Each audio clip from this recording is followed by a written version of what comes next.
Seguimos después de este pequeño descansito.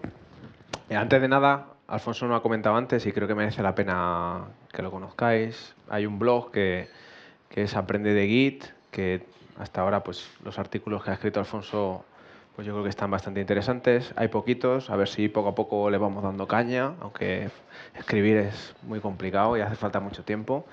Incluso si alguien yo creo que tiene alguna experiencia, incluso alguna cosa, pues yo creo que es un buen sitio para que compartir al final información sobre Git, ¿vale? Entonces, pues bueno, que lo conozcáis, aprendedegit.com. Yo voy a empezar con un vídeo que seguro que conocéis. La he liado parda. Esto me recuerda a mí cuando yo empecé con Git. Me he equivocado de comando, he hecho un rebase de mis commits en master, he hecho pull, sí pull, se me han mergeado los commits antiguos con los nuevos, he intentado deshacerlo con un checkout, con un reset, bueno, no me acuerdo, al final ha dado unos PTs que los flipas, ha empezado a dar conflictos por todos los lados y al final he tenido que hacer un pull -F. Ha afectado a gente, ¿sabes? Sí, ha afectado porque la gente ha tenido que volver a clonarse del repo, hay gente que tenía que desplegar y no ha podido generar la release desde el repo, que vamos, que la ha liado parda. Un compañero ha tenido que comerse un merge horrible y otro ha perdido varios commits. ¿Te ha sucedido algo a ti? Pues no, a mí no me ha pasado nada. ¿Quieres decir algo sobre lo que ha sucedido? Pues no, pedir perdón al equipo de desarrollo por los trastornos que he ocasionado y ya está. Bueno, este es un vídeo de la gente de Kaleidos, es una empresa que se dedica a hacer software y bueno, es una parodia, pero es la cruda realidad, ¿vale? Es decir, cuando empiezas a trabajar con Git, pues la sueles liar parda bastante habitual. Entonces, ya nos ha contado un poco Alfonso temas de Git. Mi idea es contaros un poquito cómo salgo del local, ¿vale? Cómo salgo de mi repositorio local.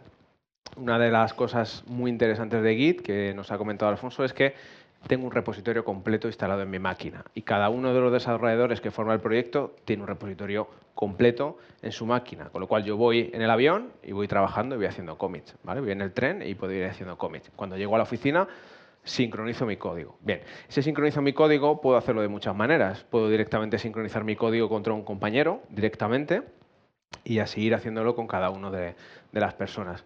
¿Qué pasa? Pues que eso es lo más sencillo que podemos hacer, pero no escala, ¿vale? En el momento, imaginaos que todos los que estamos aquí, que no sé cuántos seremos, pero por lo menos 30 personas sí hay, si yo tuviera que ir replicando mi código por todas vuestras máquinas, pues sería un dolor, ¿no? Entonces, no permite escalar muy bien. Entonces, al final, cuando estamos trabajando en un proyecto en el que estoy más de una sola persona, pues al final interesa de alguna manera que yo pueda sincronizar mi código de una manera sencilla.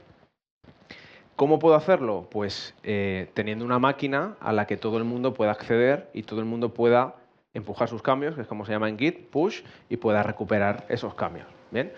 Entonces necesitamos tener, o bien en mi infraestructura de mi empresa, en mi red, un servidor de Git, o bien puedo aprovecharme de una infraestructura que ya me da, en este caso, la gente de GitHub. Entonces, ¿qué es GitHub? Pues al final no deja de ser un hosting de repositorios Git, ¿bien? Donde yo tengo dentro un montón de repositorios Git, ordenados como por usuario. Bien, entonces este usuario puede ser mi empresa. En este caso os estoy sacando mi usuario, pero imaginaos que donde pone Alcázar pone miempresa.com. Bien, de tal forma que yo tengo agrupados en ese usuario todos mis repositorios. Como GitHub hay muchos y cada vez más porque están saliendo como setas. Otro que yo creo que merece la pena que conozcáis por lo menos porque os da cierta versatilidad a nivel de repositorios privados es Bitbucket. Es el otro clásico. Bitbucket.org, que es de la gente de Atlassian. Si no conocéis Atlassian, seguro que habéis usado Jira o habéis oído hablar de Jira. Bueno, pues es la empresa que está detrás de Jira. Y es exactamente, cuidado, ¿no? No es exactamente lo mismo. Es un hosting de repositorios Git también. En este caso, de repositorios Git y de repositorios Mercurial, ¿vale? Mercurial es como el hermano pequeño de Git. Al final ha triunfado Git en el mercado, pero Mercurial es un sistema de control de versiones distribuido. Lo que pasa es que está escrito en Python y ha triunfado menos. Es muy similar y yo creo que el 90% es similar, pero bueno, pues se ha impuesto GitHub. ¿Qué me aporta GitHub? Pues me aporta que puedo crear infinitos repositorios gratuitos. Bien, eso sí, esos repositorios son públicos. Si quiero repositorios privados, paso por caja. ¿Vale? Es decir, GitHub me ofrece infinitos repositorios públicos, pero los privados pues tienen un coste que realmente las versiones más básicas pues tampoco es demasiado, o sea que nos lo podíamos incluso permitir, no sé si son $17 al mes, una cosa así, que si estoy trabajando profesionalmente haciendo software, $17 al mes no es dinero, estamos hablando de 12, 13 euros, ¿vale?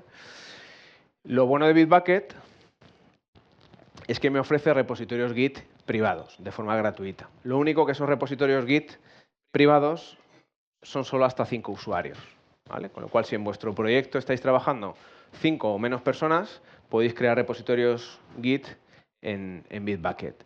Si sois más de 5 personas y queréis repositorios privados, os tenéis que ir a una opción de pago en Bitbucket y también os tenéis que ir a una opción de pago en GitHub, ya que tampoco admite repositorios privados de forma gratuita. Bien, entonces hay mucha confusión, de hecho Alfonso lo comentaba también, la gente confunde Git con GitHub y hablan de los dos indistintamente y no es lo mismo.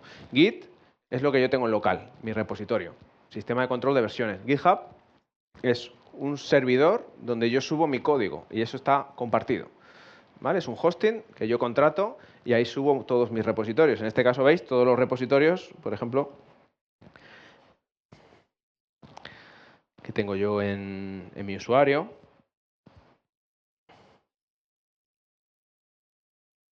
Pues un montón, ¿vale?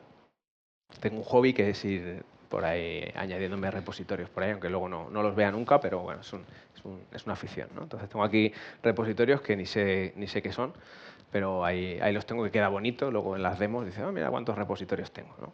Pero bueno, tengo todos estos, ¿vale? Son de mi usuario, ¿vale? Entonces, os voy a contar un poco cómo podemos empezar a trabajar con GitHub de una forma muy sencilla. Ya hemos visto el flujo. Uno de los flujos más básicos que podemos hacer con Git en local, que al final es hacer un add, hacer un commit y ahora hacer un push, que lo voy a hacer yo. Y ese es el flujo más básico. Es decir, puedo empezar a estar trabajando con GitHub y con Git de una forma relativamente sencilla.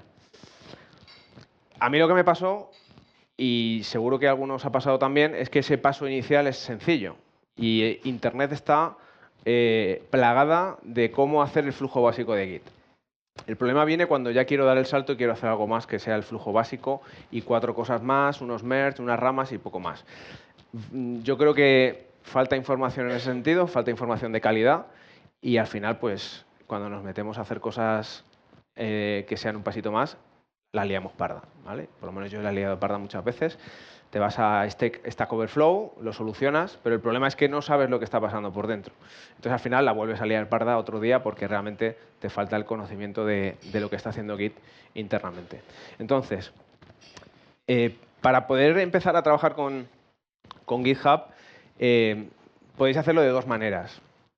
O partís de un repositorio que os creéis vosotros previamente en GitHub y lo clonáis en vuestra máquina local, o partís, que es lo que voy a hacer yo ahora, que es el ejemplo un poquito a lo mejor más difícil, que es yo parto de un repositorio local mío que me he creado en cualquier momento, ¿vale? Pues yo lo he llamado así, mi tab Git, y ya pues me he dedicado a hacer un par de commits, porque esto ya lo ha comentado Alfonso, entonces no tiene sentido. En este caso tengo 2 commits. Bien, entonces yo tengo esto en local y ahora quiero pues subirlo a algún sitio, pues para arrancar el proyecto, para compartirlo con alguien, para lo que sea, ¿no? Entonces, ¿cómo puedo hacerlo? Bueno, pues lo primero que necesito para poder subir mi código a un repositorio de GitHub, ni que decir tiene que os creéis usuario, es muy fácil de crear un usuario, ¿vale? Usuario, contraseña y demás, con vuestro mail. Y a continuación lo que tengo que hacer es crear un repositorio en GitHub, ¿vale? Me voy aquí al más nuevo repositorio. Y en este caso, pues, le voy a dar el mismo nombre aquí que tengo aquí. Bueno, cuando creáis un repositorio de GitHub, podéis dar una descripción, que luego va a aparecer en el repositorio. Podéis elegir si el repositorio es público o es privado. Lógicamente, cuando sale privado, Os aparece aquí para que metáis el número de tarjeta de crédito. Bien. Y a partir de ahí, pues, fijaos, por ejemplo, la versión micro, que es la siguiente a la free, he dicho 17, ni siquiera, son $7 al mes. O sea, estamos hablando de 5 euros, a 2 cañas. ¿Vale? Estamos hablando de 60 euros al año, más o menos, o un poco menos. Quiero decir que si os dedicáis profesionalmente a hacer software o este tipo de cosas, 60 euros al año no es dinero. O sea que realmente tener repositorios Git privados en GitHub es relativamente asequible a cualquier persona. No hace falta que tengáis una empresa, sino que bueno, prácticamente cualquiera se lo puede permitir. ¿El qué, perdona? No, estamos hablando de coste por plan. ¿Vale? Es decir, tú tienes un plan micro que te incluirá probablemente, creo que son 5 repositorios privados. ¿Vale? Entonces, si quieres saltar al número de repositorios, pues tienes que ir al siguiente plan, que a lo mejor son 10, y hasta que llegas al plan Enterprise, que son infinitos, supongo. ¿Vale? Que a lo mejor pagas $500 al mes, no lo sé. No tengo ni idea, pero vamos, es relativamente sencillo de ver los precios. El caso es que cuando os creéis este repositorio, ¿vale? Que en este caso va a ser público, le podéis dar una descripción.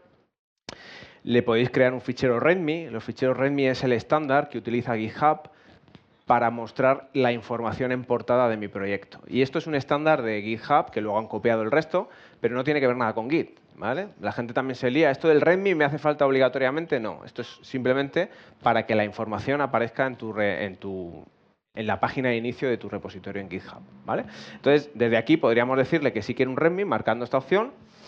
Incluso puedo añadir un fichero de licencias, donde puedo elegir si ya sé que mi proyecto va a ser licencia GPL v3, se lo puedo decir, y puedo añadir el git ignore. ¿Qué es el git ignore? Pues es un fichero en el que yo puedo meter información sobre los ficheros o conjunto de ficheros que quiero ignorar, simplemente en local. Entonces, simplemente que sepáis que tengo esa opción de elegir un git ignore de mi lenguaje o de mi framework, de tal forma que si estoy trabajando con Joomla, pues, y le digo que quiero que me cree el ignore de Joomla, pues me va a crear un git ignore por lo menos básico para tener los ficheros que quiero ignorar de Joomla, pues ya listo. ¿Vale? En mi caso, como estoy partiendo de que ya tengo un repositorio local creado en mi máquina, no voy a crear todo esto, porque lo voy a machacar luego, entonces ¿para qué lo voy a crear? ¿Vale? Entonces, lo creo sin nada, sin descripción y sin nada. Y ya tengo el repositorio creado. ¿Qué es lo más importante que os interesa de cualquier repositorio remoto? Ya sea GitHub, ya sea el repositorio de vuestra empresa, ya sea cualquier otro, es la URL. La URL es la que nos va a permitir acceder. ¿Bien? Y la única forma que yo tengo de poder intercambiar mi información con un repositorio remoto es añadiéndolo a mi repositorio local. Es decir, yo tengo que establecer un vínculo entre mi repositorio local y mi repositorio remoto. ¿Bien? ¿Eso cómo se hace en Git? Ahora me tengo que ir al local y establecer el vínculo entre el repositorio que acabo de crear remoto con GitHub y mi repositorio local. Eso se hace con el comando git remote. Dentro del comando git remote pues tengo varias opciones para trabajar con mis remotos. La opción más sencilla es "-v", que es view, me muestra la información de todos los remotos que tengo dados de alta para este local. En este caso no tengo ninguno porque lo acabo de crear desde cero. ¿Cuántos repositorios remotos puedo tener linkados a un repositorio local? Pues infinitos, lo que me dé la gana. ¿Vale? Es decir, yo puedo tener un repositorio en GitHub y puedo tener el mismo repositorio clonado en Bitbucket. Lo único que voy a necesitar subir mis cambios a los dos. Es decir, primero a uno, luego a otro, y si tengo 50 repositorios linkados, pues tendré que hacer 50 push. ¿Vale? Entonces, bueno, a lo mejor como backup pues puede ser interesante. ¿Bien? O porque tengo el sistema de despliegue montado en un sitio o montado en otro. Entonces, puede ser habitual tener varios repositorios remotos en función de dónde hago yo el despliegue, pues a lo mejor ese código va a un sitio o a otro. ¿Vale? Pero nosotros en principio vamos a crear un solo enlace contra GitHub en este caso. Entonces, ¿cómo creamos ese enlace? Pues git remote, add, porque quiero añadir un nuevo remoto. Le digo el alias, por ejemplo, GitHub, y le digo la URL. Entonces, en este caso, acabo de establecer un vínculo entre mi repositorio local y mi repositorio remoto. Vamos a comprobarlo. Volvemos a lanzar git remote -v y ahora veis que ya tengo linkado el repositorio. Puedo ver el alias y puedo ver que puedo utilizarlo tanto para traerme cosas, fetch, como para empujar, ¿vale? Como enviar información al repositorio push. Entonces, ya solo me falta pues enviar la información al remoto. Ya lo tengo linkado, pues me falta enviar la información, que era el paso que Alfonso no ha terminado de hacer. Es decir, yo ahora hubiera hecho un git add, hubiera hecho un git commit y ahora voy a hacer un git push. ¿A dónde? Al repositorio remoto que acabo de dar de alta, GitHub, le he dado este alias y le puedo decir la rama que puedo utilizar, ¿vale? Entonces, en este caso, pues la única que tengo, que es master, que veis aquí que estoy en master. Yo ya lo tengo configurado para que no me pida el usuario y la contraseña. En el llavero del Mac se puede hacer. Pero a vosotros probablemente os pida el usuario y la contraseña, si es la primera vez que lo hacéis, pues desde la consola. Entonces os va a pedir el usuario de GitHub y os va a pedir la contraseña de GitHub para poder hacer la subida. Bien, en este caso, pues la red va un poquito lenta, entonces está tardando un poquito, pero fijaos que ya está subiendo los cambios y ya ha terminado. Me acaba de decir que ha creado una rama master que ha clonado, ha subido al remoto y se llama master exactamente igual, ¿vale? Vamos a comprobarlo. Voy a refrescar el repositorio y en este caso pues deberían aparecer dos commits, que son los dos commits que tengo aquí. Entonces estos commits, pues al final lo que he hecho es replicarlos aquí. Veis los dos ficheros que tengo en mi repositorio local, el readme y el index. Y si me voy a la sección de commits,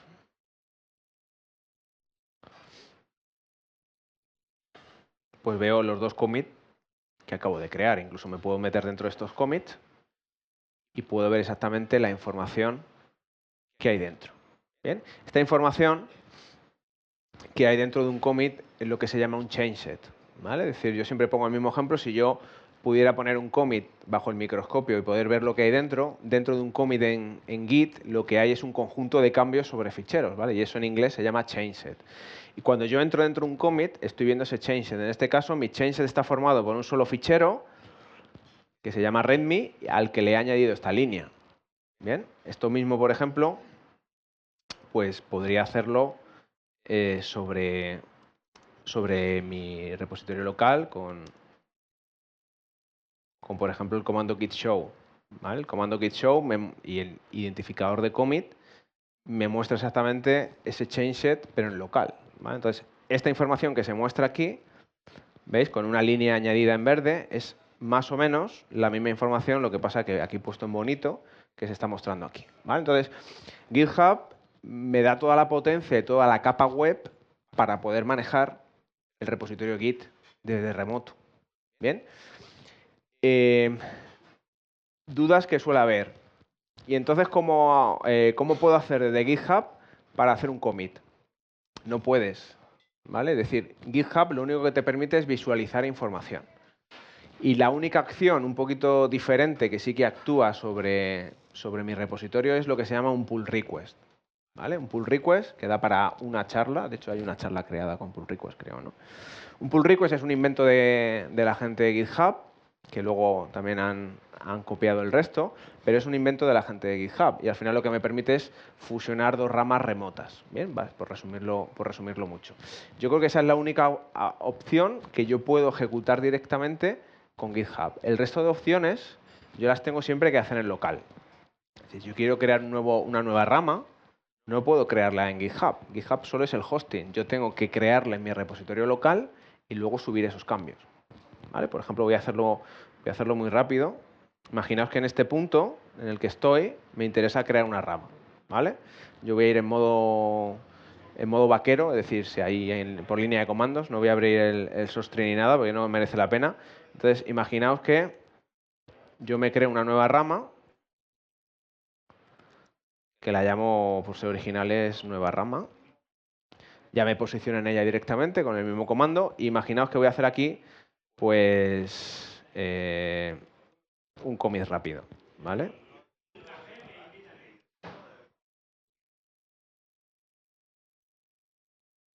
Git add, git commit -m, nuevo fichero. ¿Vale? Este cambio, este commit lo he hecho en una rama independiente de master, ¿vale? Si yo veo el contenido de mi directorio, tengo fichero 1. Si yo me cambio a master, con el comando checkout me cambio de rama y muestro el contenido, ya no está ese fichero. ¿vale? Porque estoy cambiando de rama. Vuelvo a cambiar. Nueva rama. Y aquí tenemos el fichero. Entonces yo lo que quiero es este cambio, esta rama que tengo abierta, pues voy a subirla a GitHub porque me voy a mi casa y quiero subir los cambios que he hecho hoy sobre esa rama. ¿Vale? Imaginaos que esta funcionalidad no está terminada. Nos ha contado antes Alfonso que yo hago el mergeo con una rama principal cuando he terminado, pero no he terminado. Entonces me interesa esta rama que tengo creada con funcionalidad sin terminar, subirla a GitHub para seguir mañana. ¿Vale? Entonces, ¿cómo lo puedo hacer? Bueno, pues una vez que ya tengo hechos los commits, pues de la misma manera que antes, git push, ¿dónde quiero subir? Al repositorio GitHub. GitHub, ¿qué rama quiero subir? Nueva rama.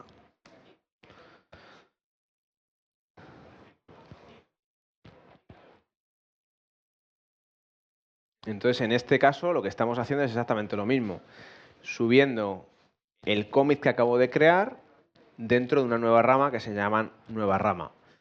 ¿Cómo podemos saberlo? Bueno, actualizo. De hecho, voy a actualizar el repo. Y veis que aquí antes aparecía una y ahora pone 2. Me meto dentro y veo que está la rama master, que es la que tenía creada con 2 commits, y nueva rama. Bien. Además me dice que voy un commit por delante. ¿Vale? Esto quiere decir que voy un commit por delante de la rama principal, que en este caso es master. Lógicamente voy un commit por delante, el que acabo de hacer. ¿Vale?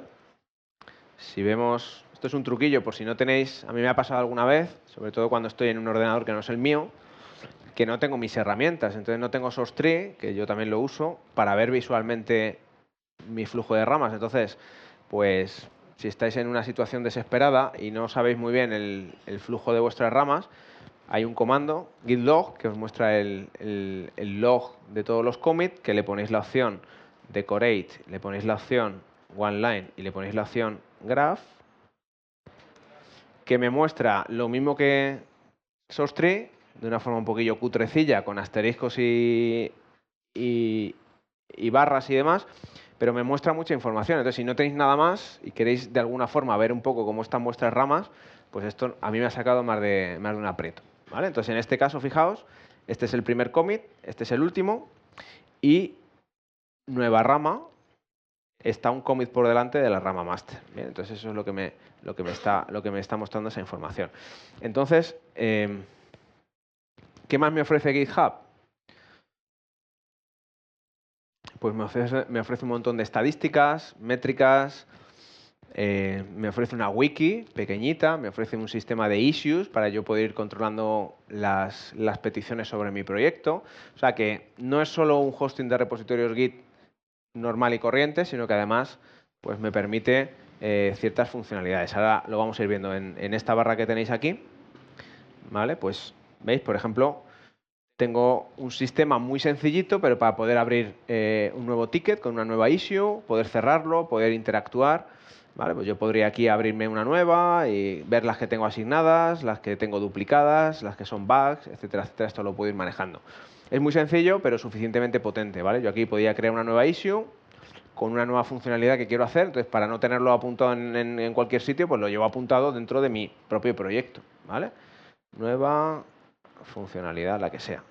¿Vale? Aquí escribo lo que sea y creo mi nuevo issue. De tal forma que cuando lo haya terminado, pues me voy aquí y lo cierro. Me permite tener un pequeño sistema, sobre todo si hay más de una persona colaborando, incluso para uno mismo. Pues veis, en este caso, pues tengo esta issue creada, que está en estado open y demás.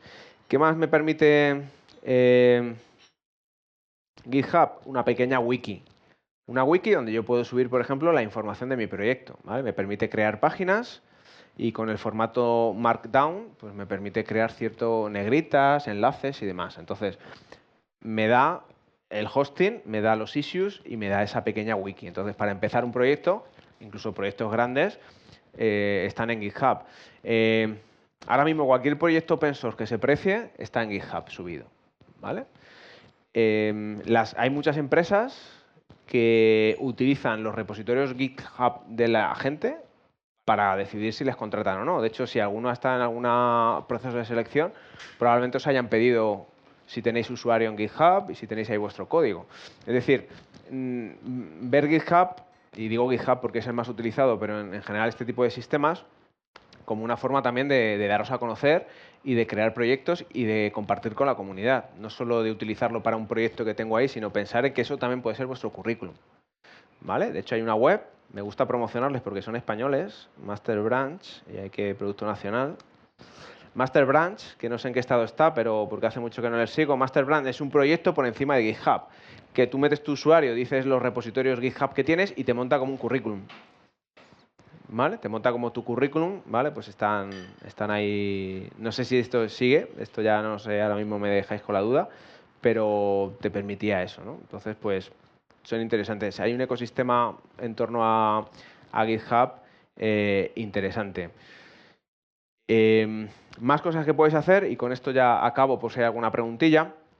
Algo que no todo el mundo conoce y que no tiene que ver mucho con Git en sí, pero GitHub tiene un hosting de web, como si dijéramos. Es decir, yo puedo subir mi proyecto web a GitHub y que se visualice. Es decir, puedo desplegar, lo que antes comentaba Alfonso, puedo desplegar mi proyecto en GitHub. ¿Esto cómo se hace? Pues utilizando un sistema de plantillas, que además viene dentro del propio motor de GitHub, que se llama Jekyll, que está escrito en Ruby, y que es un motor de plantillas que me permite hacer cosas bastante interesantes. Entonces, este sistema de plantillas que está incrustado dentro de GitHub me permite hacer cosas a nivel de página estática, ¿vale? No penséis en funcionalidades de servidor, sino a nivel estático de HTML, CSS y JavaScript, cosas bastante interesantes. ¿Cómo puedo ver yo publicado mi proyecto dentro de GitHub? Pues con una rama especial.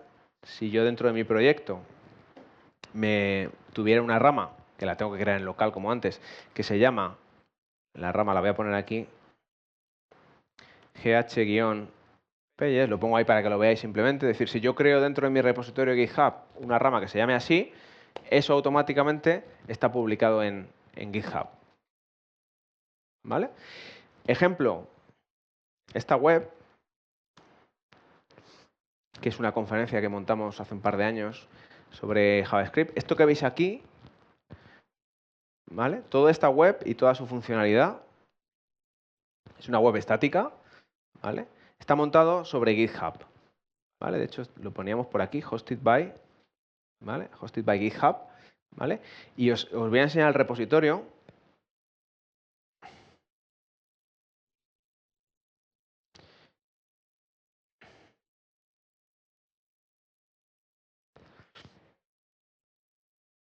Spin.js.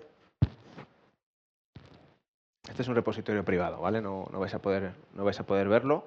Pero todo esto, fijaos, tenemos múltiples ramas y hay dos ramas, la master, que es donde está desarrollo, como si dijéramos, y producción es esta rama. Entonces, cualquier push que yo haga sobre la rama gh-pages automáticamente aparece publicado bajo el dominio, ¿vale? El dominio que utiliza GitHub por defecto, a ver si me acuerdo, es github.io / nombre del usuario. No, perdón, ya me acuerdo. Es nombre del usuario, en este caso aprodeweb.github.io y el nombre del proyecto, Spain.js.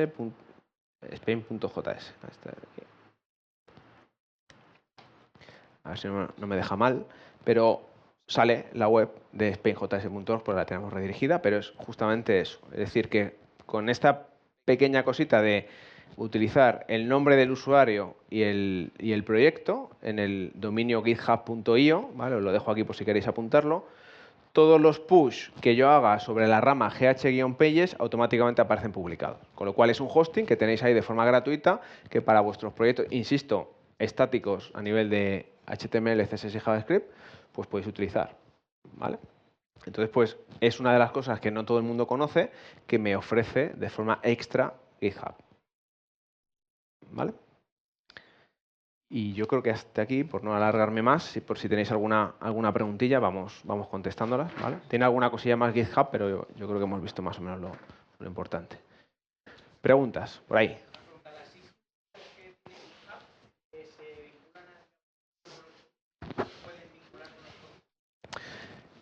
las issues que tienes aquí se pueden vincular con los pull requests, ¿vale? Pero no con los commits como tal, o por lo menos yo no lo he utilizado y no lo conozco. Pero con los pull requests tú sí que te puedes crear un pull request y eso puede ir a parar a un issue, ¿vale? Pero poco más puedes hacer. O sea, es algo muy básico, ¿vale? Lo que tenéis aquí, tanto la wiki como a nivel de gestión de issues, es muy básico. Abrir una issue, asignársela a alguien, cerrarla o ponerle un comentario un poco más. No lo he comentado, pero es bastante interesante. Otra de las cosas que tiene GitHub muy potente es todo lo que es tema de revisión de código. Es decir, cuando yo hago un pull request, que al final es lo que comentábamos, una rama remota de un repositorio remoto, lo quiero mergear con otra rama de otro repositorio remoto o del mismo, esa fusión que no tengo que pasar por local se llama pull request, y cuando yo lanzo un pull request a alguien, puedo revisar el código. Y GitHub en ese sentido es bastante interesante. Bueno, no lo puedo hacer ahora porque tendríamos que hacer todo el flujo para poder que lo vierais, pero me va sacando los ficheros y me va permitiendo meter comentarios incluso a nivel de línea. Entonces, para revisión de código es muy interesante porque puedo estar ahí comentando a nivel de línea de lo que es el pull request, si me gusta, si no me gusta, etcétera, etcétera. ¿Vale? No he repetido la pregunta para que se oyera en... Bueno. Más preguntas. Una por... Espera, tenemos dos manos levantadas, Óscar, por ahí.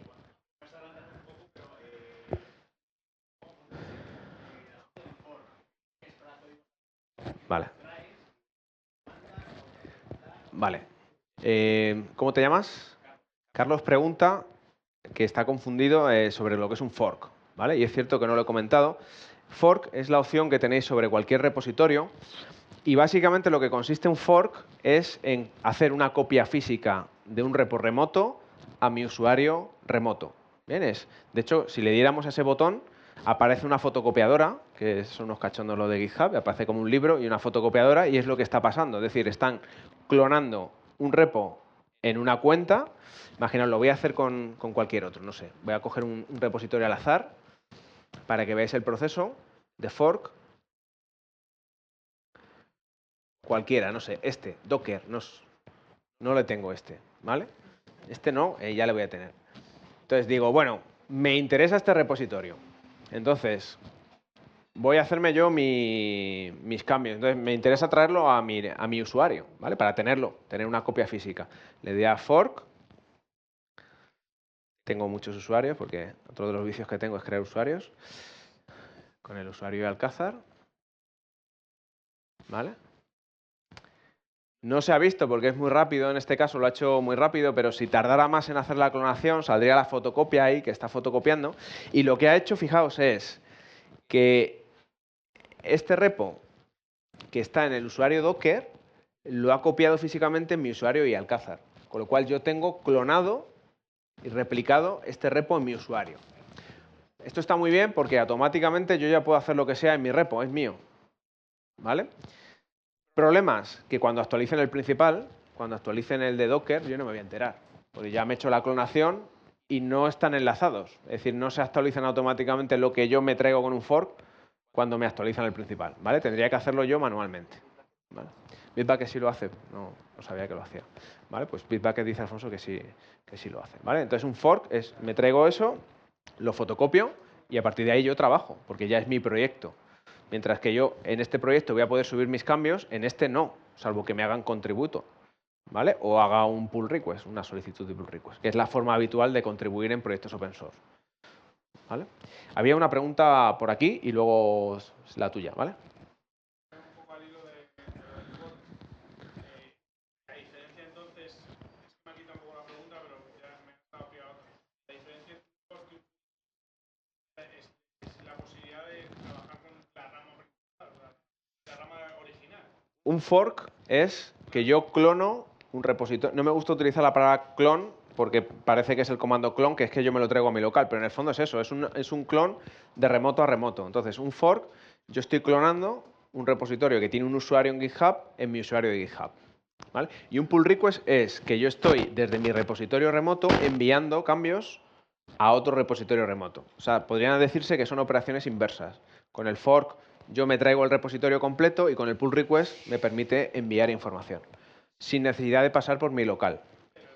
En este caso, al que tú lo tienes copiado en tu El repositorio, perdona, repite la pregunta. El repositorio remoto al que tú haces pull request, o sea, acabas de hacer un fork de un proyecto. ¿Sí? Yo ese proyecto, en lugar de hacer un fork, hubiera querido trabajar sobre ese proyecto, Tienes que ser contributor.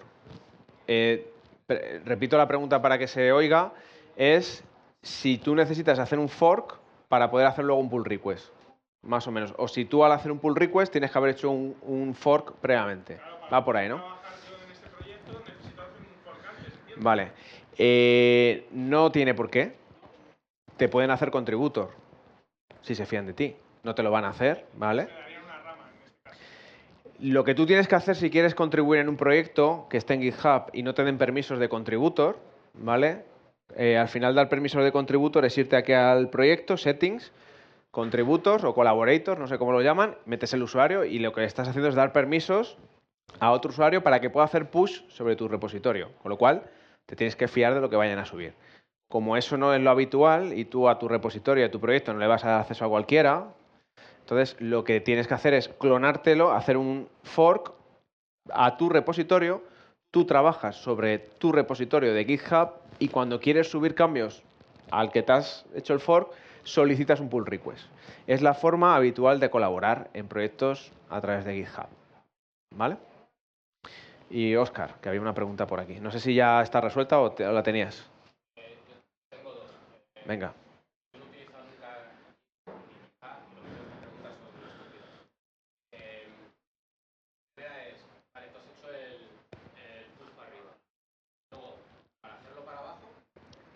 Es otro comando.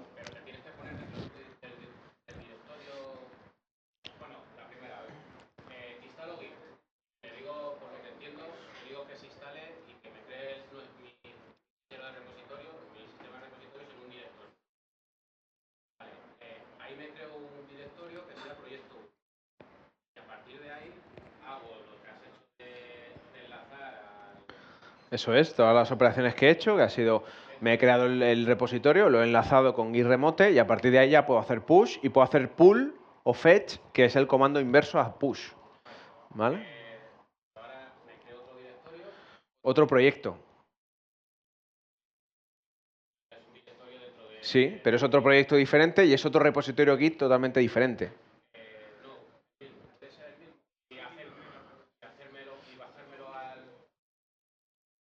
O sea, tú quieres tener un repositorio GitHub dentro de otro repositorio, o sea, perdón, un repositorio Git dentro de otro repositorio Git.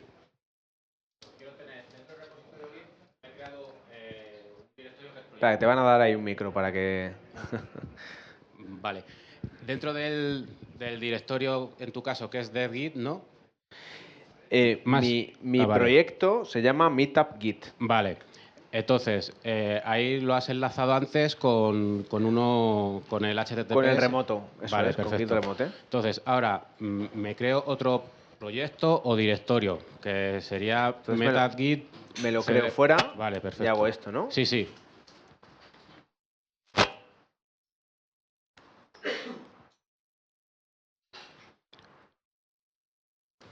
Perfecto. Esto es entonces es otro proyecto. Esto no es nada todavía. Hasta que no haga Git init. Exactamente. Ahora ya es un repositorio. Git. Y ahora, este repositorio le puedo enlazar al mismo de antes. Exactamente, claro. Y bajarme y subir las cosas. Estás simulando como si fueras dos personas diferentes. Sí, sí.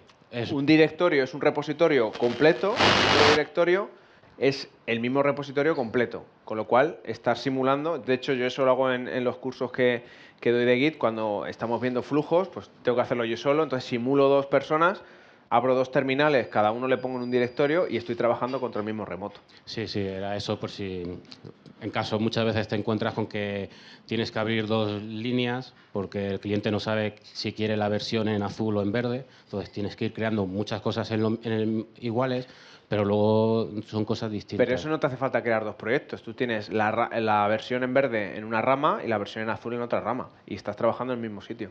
Ya, sí. Eso se suele hacer, o yo lo he hecho mucho, es el viejo truco de Subversion.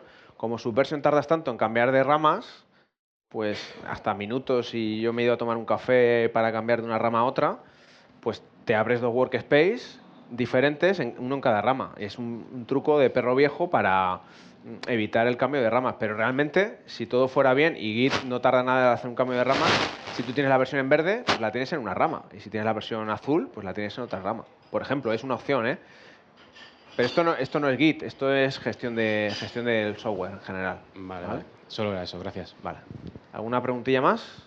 Venga, por allí. Si le podéis pasar el micro y así no hace falta repetir la pregunta. ¿Cómo comparas el local con el remoto? ¿Cómo comparas el local con el remoto? ¿En qué sentido? ¿En lo que tienes? Acabas de hacer un cambio, él ha hecho otro cambio, él ha hecho ya un pull, supongo que es un pull o un post, entendido, y ahora quiero subir yo. ¿Cómo me entero yo de sus cambios y subo los míos? No quería abrir SourceTree, pero va a ser mejor que lo abra para que lo veas un poquito más, visual. Meetup.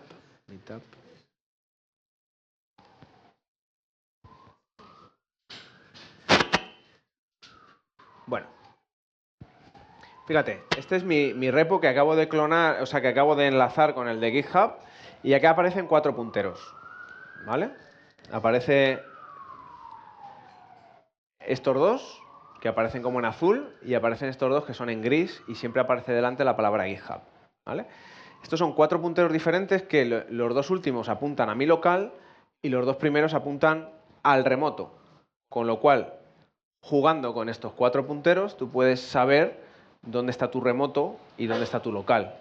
Y a partir de ahí puedes lanzar cualquier comando que puedas lanzar sobre un commit, por ejemplo un diff, para saber las diferencias que hay entre dos commits, utilizando estos nombres. Esto es el nombre de una rama, esto es el nombre de otra rama, esto es el nombre de otra rama y esto es el nombre de otra rama. El comando diff, por ejemplo, te permite poner dos ramas y te hace la comparación entre dos ramas. Pues si pones esta rama y pones esta, comparas lo que tienes en remoto con lo que tienes en local. Aquí vemos que tenemos sincronizado el remoto y el local, porque el remoto master y el local master están apuntando al mismo commit, ¿vale? Estos son punteros, ¿vale? Git trabaja con punteros. Entonces, lo que va haciendo cuando yo voy moviéndome por los commits es ir moviendo punteros y ir creando commits, ¿vale? Antes, cuando Alfonso hizo un merge, que no vimos que había un merge, ¿vale? Que hizo lo que se llama un fast forward, pues lo que hice fue mover simplemente un puntero, ¿vale? Git avanzó un puntero simplemente. Entonces, simplemente para que lo sepáis, porque esto también es para otra charla, Git por debajo trabaja con commits, que al final son nodos dentro de un grafo, y punteros que se van moviendo por ese árbol, ¿vale? No sé si te he resuelto más o menos, ¿vale? Entonces, con estos 4...